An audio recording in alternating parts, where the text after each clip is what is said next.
désolé. Mets un bif sur ma team si tu veux des euros dans la mallette. De 5 bunkers, fais les bails à toute heure, plus rien ne nous arrête. Va dire aux autres qu'on est prêt. On me fait la guerre mais j'arrive en paix. Je m'entraîne en scred, je suis avec tous mes rêves. Je suis pas dans le game, poto faut qu'ils comprennent. Solo je gère mes dièses, à la sueur de mon front je fais des billets. Trop d'ennemis je dois me méfier. Mourir vivre, pas dévier de ma route. J'ai grandi dans le hood. Les potos ont de la frappe, crois-moi je parle pas de ballon de foot. Ça fait ram pam pam, pas comme Rihanna. Du gros son dans le poste pour les petits lascars. On a plus la dalle que les piranhas. Cœur de pierre sous la carapace. On était jeunes et on traînait en bande. Personne pour nous comprendre, des choses à dire, personne pour nous entendre. Comment veux-tu qu'on soit content? Je te sens perdre le nord, je crois que tu perds la tête. Petit, tu vends de la drogue, pour ça tu serais prêt à perdre la vie. Je crois que tu t'es égaré, tout part en fumée comme tes rêves. Néo et Lil Shaolin, bien ou quoi les mecs? Cool ou quoi? Tranquillou? On est là hein. Alors pour ceux qui vous connaissent pas, est-ce que vous pourriez vous présenter les mecs? Alors moi c'est Schneo, 91 CNL, Zok Mafia, aïe. Lil Shaolin, de 5 bunkers, de Bezac, Besançon, le 25 000. Pour ceux qui savent pas, c'est l'est de la France. Planoise. Planoise. On est Halle. Okay. Donc depuis combien de temps vous rappelez les mecs? Bah pour ma part, moi je gratte. J'ai commencé à écrire depuis 2003-2004. Après je me suis investi vraiment dans le rap, à rapper, enchaîner les studios, tout ça. Peut-être à partir de les fins 2007. Et depuis on enchaîne. J'enchaîne les studios, les radios, les scènes au sein du 205 Bunker. Ouais. Et puis moi ça fait 10 piges, on va dire à peu près depuis 2004 vraiment j'ai commencé à écrire et puis 2007 je me suis mis un petit peu plus dedans. J'ai un peu plus approfondi quoi. Voilà hein. Ok, ça fait comme un moment que vous rappelez? Ça fait hein. Un moment hein. Ça fait un moment qu'on est là. Moi je suis plus côté Besançon, côté Est. Les gens nous connaissent. Lui il est plus là-bas, côté Évry, il fait les allers-retours, tout ça. Même dans la banlieue sud on nous connaît. Ok, est-ce que vous pourriez nous parler un petit peu de 25 Bunkers? 25 Bunkers. Alors 25 Bunkers en fait, c'est un collectif donc byzantin. Donc, byzantin c'est qui vient de Besançon. Collectif byzantin qui regroupe plusieurs crews. Donc en fait à la base, je te dis à la base parce que depuis ça a changé en fait. À la base il y avait Kamikaze de Force. Donc il y avait si je me trompe pas 3 MC dedans. Taïgaz, Zaki et Jolas. Qui est à Marseille en ce moment. Qui est à Marseille. Big up. Il y avait Homicide. Donc c'était S2E, Crime et Deska. C'était 3 autres bougs. Il y avait Ali Gangsta Boogie en solo. Venetti en solo. Schneo en solo. Et moi en solo. Donc aussi, et Yas Lamas aussi. Il faut pas que j'oublie. Il était en solo aussi. J'ai oublié personne. Kelvy aussi de Belfort. Bref, on était une dizaine. Une bonne quinzaine même. Hein. Voilà, on était entre 10 et 15. Le 2-5 Bunker, c'était en gros c'était l'association de plusieurs crews ensemble, tu vois. On avait décidé, vas-y, que tu sois dans un crew ou en solo, on se regroupe ensemble et puis on essaie de faire des trucs ensemble, tu vois. Côté Est. Et justement, c'est super intéressant tout ça, parce que comment est-ce que ça s'est fait, comment vous êtes rencontrés tous, comment vous avez eu l'idée de créer un collectif à ce niveau-là, parce qu'il y a plein de gens de plein de milieux différents, de plein d'endroits différents surtout. Moi, pour ma part, j'ai grandi dans la banlieue sud. Ensuite, vers 2004-2005, j'ai commencé à fréquenter Planoise, puis j'étais vraiment là-bas. Donc naturellement, déjà comme je suis un Schneo, j'ai rencontré mon gars Shaolin déjà, ça c'est sûr, tu vois. Ensuite, comme on est dans la tête là-bas, tu vois, j'ai rencontré Taïgaz, mon gars Fab West, Gangsta Boogie, après tout ça, ça s'est fait naturellement. Et bah pour moi c'est ça, hein. Je continue l'aventure avec eux depuis, même s'il y a quelques histoires, mais ça sert à rien. En fait, c'est toi vraiment qui est l'investigateur en fait de la création de ce collectif. Non, c'est les anciens comme... Non, même pas, hein. Même pas, en fait, Schneu, lui, il est arrivé, 2-5 Bunkers était déjà, déjà créé à Déjà Bezac, en formé. fait, à Besançon. D'accord. Les bougs entre eux, ils s'étaient déjà décidés, tu vois, à faire le collectif. Au passage, moi je suis arrivé en même temps que Younes, Venetti et Marcus. Ouais, tu vois, j'avais même oublié j'avais oublié du monde, tu vois. Et Donc même- ouais, enfin, à la base, 2-5 Bunkers, c'était, on va dire, les grands. C'est eux qui ont décidé que voilà, on se met ensemble, on essaie de faire un truc ensemble pour Bezac. Puisque on voyait que voilà, chacun a son groupe, chacun a son truc, tu vois. Mais personne n'essaie de faire les bails ensemble, tu vois. Et puis du coup, voilà, tout, tu sais, ça s'est regroupé naturellement, quoi, comme il a dit. Ça s'est regroupé naturellement. Et voilà, mais depuis la création, il y en a qui sont partis, il y en a qui ont arrêté le son, il y en a qui sont papas, il y en a qui... Voilà, chacun sa vie, tu vois. Donc, du coup, maintenant, aujourd'hui, le 2-5 Bunker, ça regroupe Schneu, Younes, Zaki, Taigaz et moi. Donc, on est 5, tu vois. Donc, pour te dire, on est parti d'une bonne dizaine, voire une bonne quinzaine, à un noyau de 5 personnes, tu vois. Donc vous avez été aussi pas mal productif, vous avez fait plein de mixtapes. Est-ce que vous pourriez nous les énumérer? Parce que vous en avez fait un petit paquet entre vos solos et vos mixtapes en commun. Ok, quoi? Alors la première des premières, même moi j'ai juste posé un son dessus. C'était un mixtape qui est sorti dans les rues de Besançon, ça s'est bien vendu. C'était 2-5 Bunkers. Non, il y en avait juste une avant même, en mode mi-fa sai. C'était la poudrière de face qui regroupait K2F et Homicide. Il y a Shaolin qui est apparu pour la première fois. Ensuite, on a sorti en mode 2-5 Bunkers. Là, cette fois-ci, avec nous tous. Pen Capital.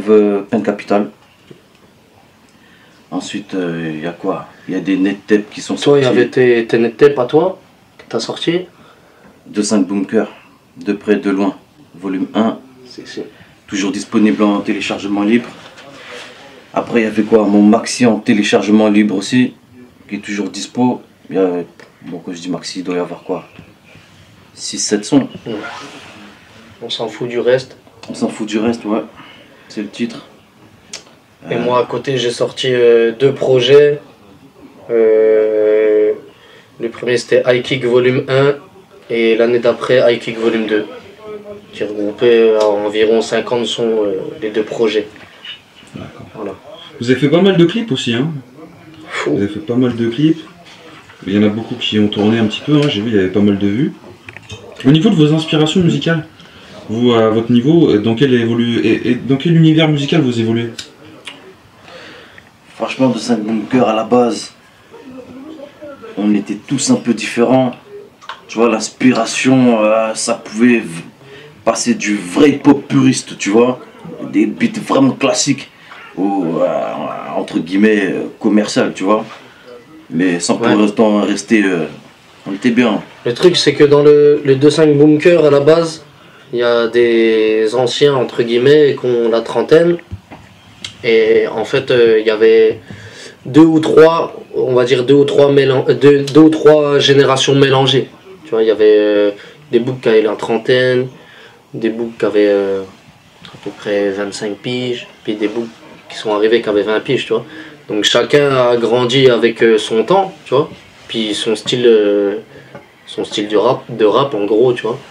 Donc voilà, après on a essayé un peu de mélanger tout ça, puis d'apporter son truc, essayer d'amener un truc unique, tu vois. Mais c'était, ouais, c'est pas évident, mais voilà, on a réussi à se... En gros, on était tout terrain. Voilà, on a réussi à se... Je sais pas comment dire, hein, à s'associer tous ensemble et puis à kicker n'importe quel style. Hein. Ok, d'accord. Donc, au niveau du rap de province, Est-ce que vous pensez qu'il y a un boycott? Parce que ça arrive pas souvent. Hein, à part quelques-uns, il y a Gradure qui est arrivé, il y a Niro de Blois qui est arrivé jusqu'à nous. Le rap marseillais, il a toujours été plus ou moins déjà, on va dire, en concurrence avec le rap de Paris. Mais là maintenant, il y a qui? Il y a Dossé d'Orléans, il y a pas mal de gars. Mais c'est vrai que vers chez vous, on n'entend pas beaucoup de gars. Moi, je pense pas qu'il y a forcément un boycott. Je pense juste que c'est les gens qui s'investissent plus ou moins dans le son, tu vois. Après que ce soit Roubaix, Blois, tout ça, par rapport à nous, c'est beaucoup plus rapproché de Paname, tu vois, que Bezac qui est complètement excentré, tu vois. Alors qu'il y a des artistes à Besançon qui font des tournées, qui passent par Paris, tout ça, tu vois ce que je veux dire. Donc ça veut dire, pour moi, je pense pas qu'il y ait un boycott, mais je pense juste que Paname, tout ça, nanana, comment dire, on nous banalise un peu en disant ouais, tu vois, bon, eux ils sont pas trop connus dans leur ville, tu vois, ils sont pas trop connus dans leur ville. Pour eux, enfin, pour Parigo, tu vois, qui arrive, tout ça, nanana, ouais, lui, tout ça, j'ai pas trop vu son blast, tout ça, nanana. Donc, vas-y, je vais pas l'écouter, tu vois. Alors que mon frère, même moi, voilà, je vais pas dire, je suis personne, hein, tu vois. Je suis personne hein, dans le rap. Hein. Mais vas-y, ça fait 10 piges que je fais ça. Même moi, je vois des petits peu, tout ça qui débarquent de ma ville, hein. Petite ville là-bas, Besançon. Ils ont trop la dalle, gros. Ils ont la dalle. Et derrière un micro, tu vois, ils sont là, ils payent pas de mine. Mais ils graillent. Ils graillent, tu vois. Donc je pense pas que c'est un boycott, je pense juste que c'est le système qui est comme ça, tu vois. Le truc qui s'est basé sur Paris. Paris c'est la source, vraiment la ruche, tu vois ce que je veux dire. Il y a Marseille, tu vois. Marseille c'est un palier, ouais, c'est concurrence, mais c'est quand même un palier en dessous de Paris, tu vois. Puis à côté, en troisième, il y avait Lyon, tu vois, à la base. Ouais, c'est vrai. Avec les Cassius Belli, tout ça, tu vois. Mais Lyon, il y a du bon son partout, tu vois ce que je veux dire. Il y a du bon son partout. C'est juste, les gens, soit ils sont ouverts d'esprit, tu vois, ils se disent, vas-y, il est pas de Paris, il est pas de Marseille, il est pas de là, nanana, mais j'écoute son bail parce que j'aime bien le rap, tu vois. Parce que j'aime bien le son, j'aime bien les textes, j'aime bien ça. Ou soit, vas-y, hein, tu te bases sur ce qui se passe en radio, tu fais ce que tu veux, tu vois. Moi, je pense que sur Paris, on est trop chauvin déjà à ce niveau-là. Tu peux, Chnou, qu'est-ce que tu en penses? Est-ce que nous, on n'est pas trop chauvin justement par rapport au rap de Paris? Lui, il peut te dire, hein. Lui, il vient d'ici, il s'est exilé là-bas, hein. Il peut te dire, hein. Alors, ouais, je pense qu'à Paname, on est très chauvin sur le rap. Je dirais même sectaire. Mais moi, personnellement, pour ma part, moi, je m'en fous, moi. Tu sais, moi, je suis fier d'être Khmer, je suis fier d'être Canalois, je suis né là-bas, j'ai grandi là-bas. Je suis fier d'être planoisien, j'ai vécu là-bas. Tout ça, toutes ces expériences-là, ça fait Schneewewe, a.k.a. le petit Pékinois. T'as pigé ou pas? Mais pour continuer sur ce qu'il dit, tu vois. Lui, il dit ça parce que lui, il a bougé entre le canal, entre Bezac. Tu vois ce que je veux dire? Mais moi, je pense, moi, à mes yeux, hein, à mon sens, je trouve que, tu vois, à Paname, il se passe des bails, tout ça, nanana, nanana. Il y a des coups de buzz, des coups de tout ça, nanana. Et j'ai l'impression, après, ça regarde que moi, hein, mais j'ai l'impression que, vas-y, tac, il y a un coup de buzz sur un boug, tu vois, et les gens, tu vois, les gens suivent le truc, tu vois. C'est-à-dire, il y a le coup de buzz, tac, le gars, il a fait un clip, il a fait un son, nanana, qui a bien marché. Les gens, ils sont dedans, tu vois ce que je veux dire? Et souvent, quand tu regardes, ça c'est sur Paname, hein, que ça se passe. Des bougs qui sont inconnus au bataillon, hein, du jour au lendemain, bim, bim, bim, bim, bim, ils franchissent des échelons que, vas-y, hein, ça se peut, il y a des bougs qui sont là depuis, tu vois. Je pense qu'il y a des coups de pouce au bon moment ou c'est vraiment leur musique, d'un coup ça pète et ça y est, tout le monde kiffe parce que c'est des... On peut pas trafiquer les mêmes maintenant, il y a des... Je pense pas que c'est une question de lyrics, d'instru, de ce que tu veux. Tu vois, je pense que c'est une question où on est rentré dans un système où maintenant, si tu veux être au devant de la scène, si t'as pas un coup de buzz, ou si t'as pas un son qui pète sa mère, ou un clip qui pète sa mère, que tout le monde est, tu vois, se retrouve dedans, tu peux pas percer. tu vois. Et moi, je te le dis, parce que moi, ça, je l'ai connu, tu vois. Moi, j'ai fait un clip, c'était le premier clip de mon quartier, et c'était mes débuts, tu vois ce que je veux dire. 25 000 km/h, il s'appelle. Et il a franchi la barre des 250 000 vues, tu vois. Ça veut dire, pour chez moi, c'était un truc de fou, tu vois ce que je veux dire ou pas. Ça veut dire, sur le coup, tu vois, coup de buzz, tac, les boucs, ils étaient dans le clip, ils ont regardé, leurs potes, ils ont regardé, ça a fait un gros, tu vois, ça... Il y a eu de l'émulsion, tu vois, autour de ça, tu vois ce que je veux dire.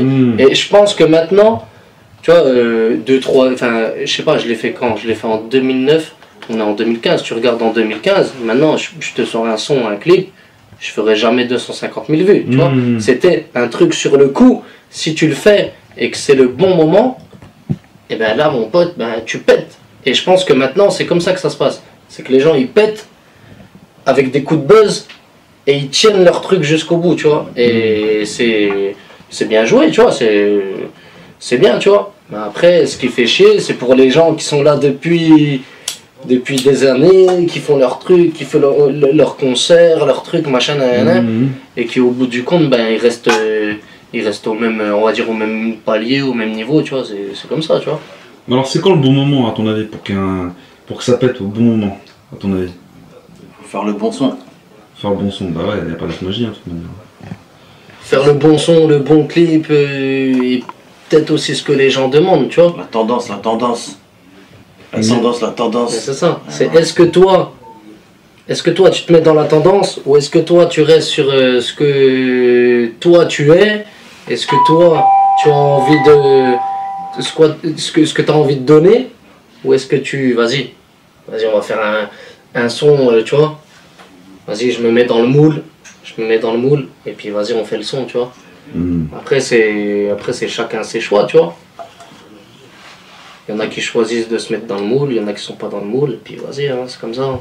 Okay. Au niveau de l'indépendance, donc là ça fait un moment là, que vous êtes dedans, combien ça vous a coûté en tout pour faire un album de rap? C'est une question que je pose souvent aux indépendants parce que la réponse n'est pas la même pour tout le monde, tu vois ce que je veux dire?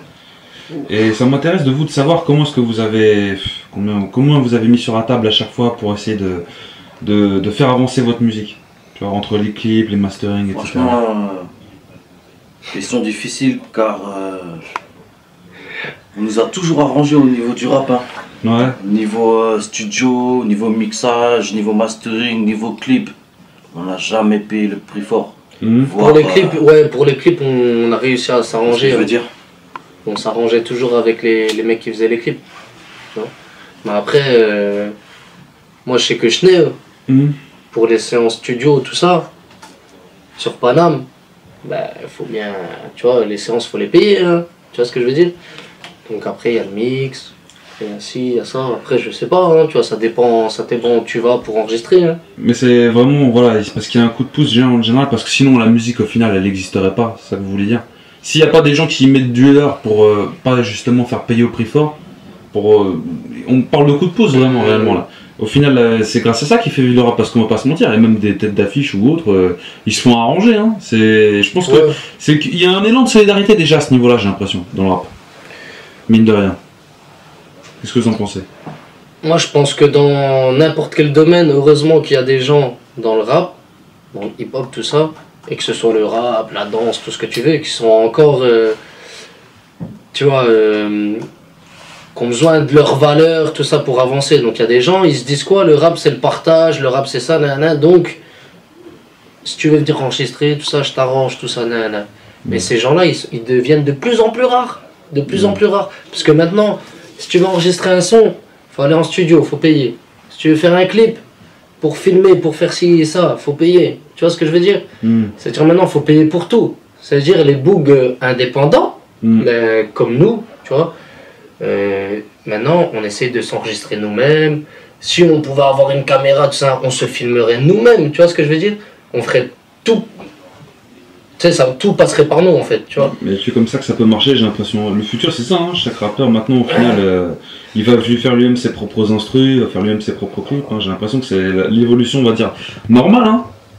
Ouais. Auto-entrepreneur jusqu'au bout. Hein. Mais après, je sais pas si t'es plus efficace en étant rappeur, auteur, compositeur, tu vois, tu fais même ta prod, tu fais ton clip, tu vois, nanana, plutôt que faire, vas-y, il y a un rappeur, et puis autour, il y a un mec qui fait une instru, puis autour, il y a un mec qui fait le clip, un mec qui réalise, tu vois, je sais pas. Après ça, c'est... Tu sais, moi je dirais, même si t'es bon, tu sais chanter comme Gims, ou je sais pas qui, tout est histoire de contact. Si t'as pas les beaux contacts, que ce soit dans tout, hein. Le rap, la bicrave, le foot, le cinéma, même le taf. Si t'as pas des contacts, les bons contacts, je sais pas où tu peux aller. Hein. Après, Mhalish, hein, il y a R. On est là, hein. Ouais. Si. Ça va jusqu'ici. Hein. Et au niveau de vos collaborations, comment est-ce que vous choisissez vos featuring à votre niveau? Est-ce que ça reste seulement 25 bunkers ou est-ce que vous pouvez vous diffuser un peu partout, faire des feats avec un peu tout le monde? Ouais, bah, déjà, c'est par connaissance, tu vois. On se connaît. Viens, on fait un son, c'était chaud. Vas-y, pourquoi pas? Ok. Déjà, c'est ça. Pas plus loin que ça pour l'instant. Quelqu'un qui vous démarche par Facebook, s'il veut faire un featuring du jour au lendemain, il vous contacte par Facebook, il dit qu'il y a moyen. Moi, par exemple, tu vois, comme pour l'instant, je suis une mini liaison entre Bezac et Paname, tu vois. J'ai déjà fait faire des featuring Paname, hein, pas que dans le 9-1. Paname directement, plat de 5 bunkers directement, tu vois. Pas énormément, ça peut encore péter un jour, Inch'Allah. Ouais, c'est des affinités, quoi. Ouais. C'est pas forcément une question de vas-y, on se retrouve, toi t'as fait ci, t'as fait ça, t'as fait ci, t'as fait ça, donc je vais aller poser avec toi. C'est plus vas-y, tac, on se voit, on se croise, puis on fait un son, hein. On se casse pas trop la tête avec ça en fait. Voilà. Tu vois. Après, comme a dit Schneu, hein. Schneu, c'est celui qui a réussi à nous ouvrir un peu les portes de Paris. Enfin, de Paris banlieue sud, tu vois ce que je veux dire? Donc pour des gars comme moi, qui viennent du 25, qui viennent de Besançon, c'est une opportunité, tu vois? C'est une opportunité de rencontrer des mecs qui sont là sur Paname, qui font leur son. Et vas-y, tu vois, quand on vient ici maintenant, tu vois, il n'y a rien, tu vois, on se connecte, tout ça, vas-y, il n'y a pas de souci, on trouve une instru, on trouve un créneau. Maintenant, c'est comme ça que ça se passe, tu vois. Et c'est plutôt pas mal. C'est mieux que ça se passe comme ça, que ce soit des calculs de je sais pas quoi, tu vois. On calcule rien, tu vois. C'est juste du feeling, du kiff, et puis voilà. Franchement, tu demanderas des rappeurs canalois, hein. Je sais pas qui, tu leur demandes c'est qui Lil Shaolin, ils vont te répondre direct, je pense. Ah, 25 bunkers. Si. Ok, c'est cool. Donc, qu'est-ce que vous pensez du niveau du rap actuel? Est-ce que vous êtes satisfait du niveau? Est-ce qu'avec la trappe, de la tendance de la trappe, est-ce que ça, vous vous reconnaissez dedans actuellement? Est-ce que vous aimez la musique que vous écoutez actuellement en radio, un peu partout? Moi, je parlerai pas en niveau, tu vois, parce que le niveau, voilà, le niveau, déjà c'est quoi le niveau, tu vois, je sais pas, le niveau du rap, c'est quoi le niveau du rap? Il n'y a pas de niveau. De par les lyrics actuels, bien sûr, de par l'écriture, de par les flots qui sont destés, est-ce que vous entendez quelque chose de nouveau? L'ensemble, tu vois, l'ensemble. Bien sûr. Franchement, les nouvelles générations, comme tout le monde dit, le rap c'était mieux avant. Hein. Ah ouais, à ce moment-là comme tout d'ailleurs. Hein. Quand on faisait les courses à Carrefour, c'était mieux avant. Tu vois. Il y avait le franc. Le franc c'était mieux. Le shit c'était mieux. Ouais, moi je sais pas. Moi c'est pas une pour moi, hein, c'est pas une question que le rap c'était mieux avant. C'est que les têtes d'affiche,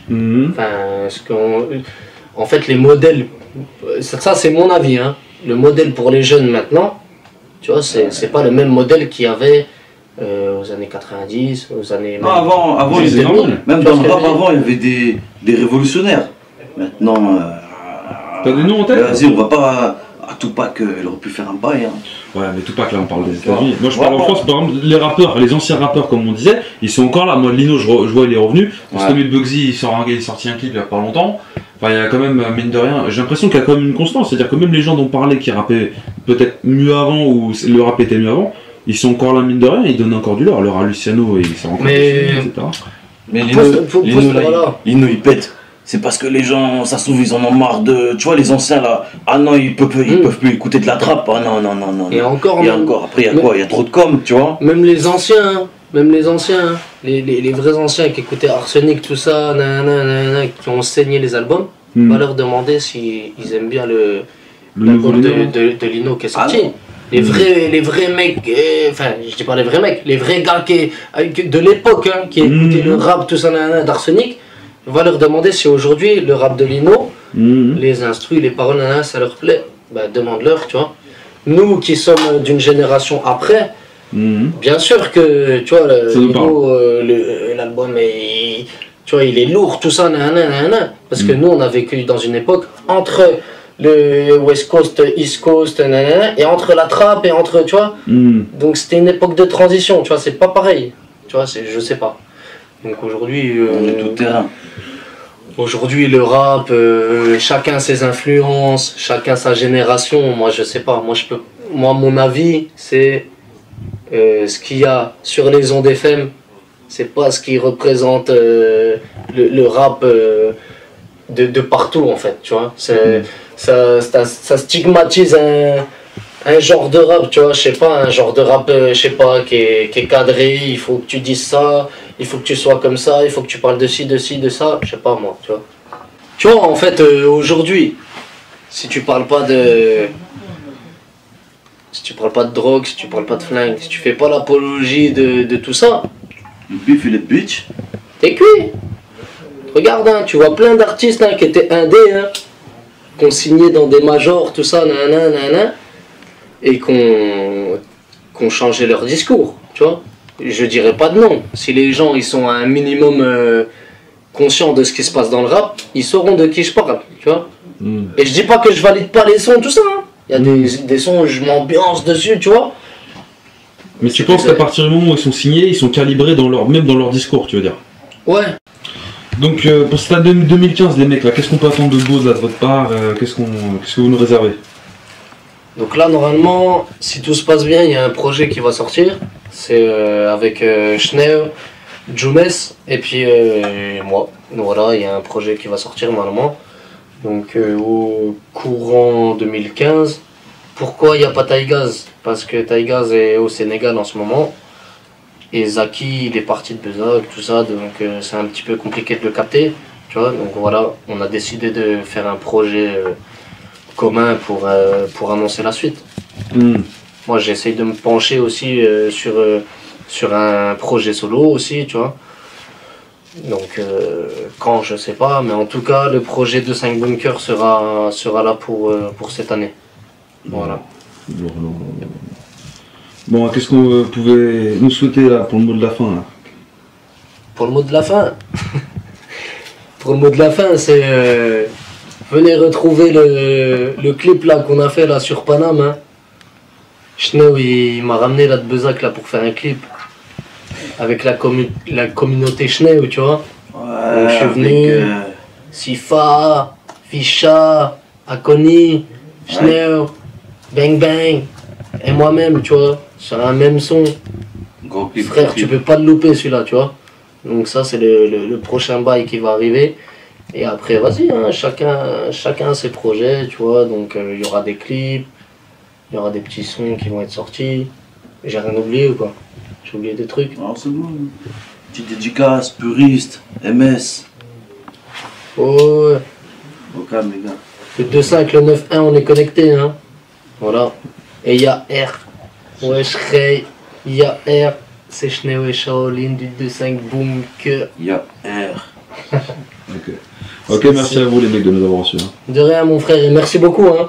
Heureusement qu'il reste des boucs comme toi qui sont là, qui essayent de sortir les gens de leur trou un petit peu, tu vois. Ça fait plaisir. Merci beaucoup. À la prochaine les gars. À la prochaine.